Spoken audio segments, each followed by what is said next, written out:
Right, it's just a quick one today everyone, just to show you that I'm trying to be as transparent as possible with this system, and once again, inevitably, disaster struck. The only thing I've got to go off is the rise and fall of phosphates, then the rise and fall of phosphates, then the rise and fall of phosphates.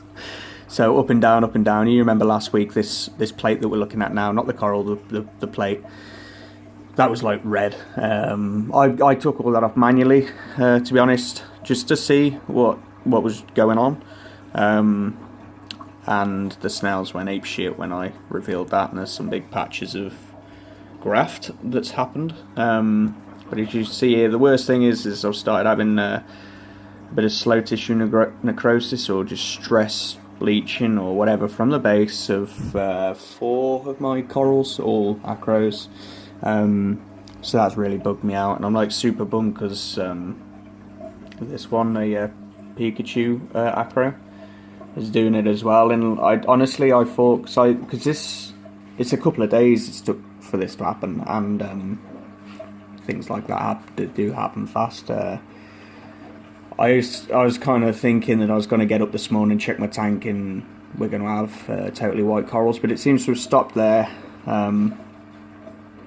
The only other thing I can say is that I've got more accurate tests that should be arriving tomorrow. I'm a bit gutted because I made an order from Charterhouse Aquatics and they're about a week and a half late. It was meant to be next day. I've been working, so I've not bothered to catch up with anyone. It's just one of those things, but it's arriving tomorrow. Hopefully we can get everything back on track and try and stop this before it gets to a place where it can't bounce back from. Yeah, so I just wanted to show you what's going on. I don't want to, I'm not here to bullshit anyone.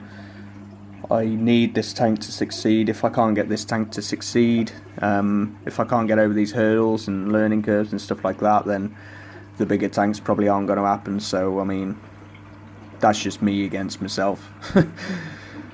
On the plus side, I've still got some good growth on some things. So I just wanted to show you that.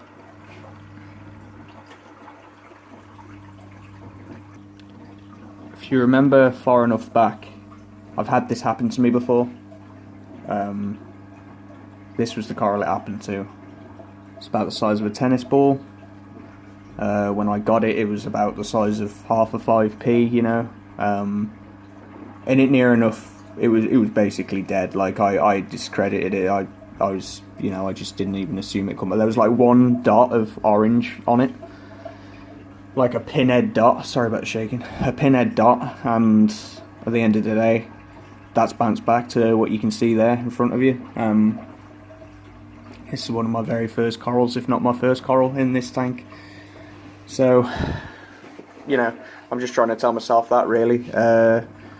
The phosphate test that I've been using are the Red Sea things. I've got to be honest, it's kind of hard to tell exactly what you're looking at. Maybe it's the lighting that I've got around me, but it's just difficult for me to tell. Like I can be like, oh yeah, well it's fairly low. Well, but it actually isn't. It's actually, it's pretty high. I'm going off more like the visuals of it. I got my most recent Triton analysis back, which I might see if I can get it in the description below. If you wanted to check that out, then you can, to see yourself. And that said, it was like sort of creeping beyond being a bit too high. But we know I've got the protein. I was going to say protein shake. Protein skimmer is working on and off. I have to check on it every couple of days to make sure it's in order. Several times it won't be. It's and then it'll overflow. It's my bad really for not changing it out. And to be honest with you, I probably still won't be changing it out anytime soon. It's just, I don't know. It's one of those. You'll see why in the future. And so the other thing I've got coming is the Hannah checker, phosphate checker. So I'm relying on that to be the game changer for me, to be honest, because like I said a minute ago, if you've been following along, the one thing that's always balls me about with this tank is trying to keep on top of phosphates. I've never had too much trouble with alkalinity really. I've always had a problem with phosphates, so hopefully I can get them reliable numbers, trustworthy test, and go from there. We just keep checking it. I'll do another Triton analysis soon enough.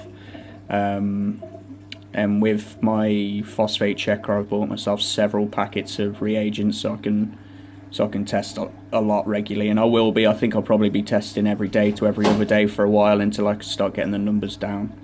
Anyway, my dogs are going mad, so like, comment and subscribe. Catch you later. Any questions, just ask. See you about.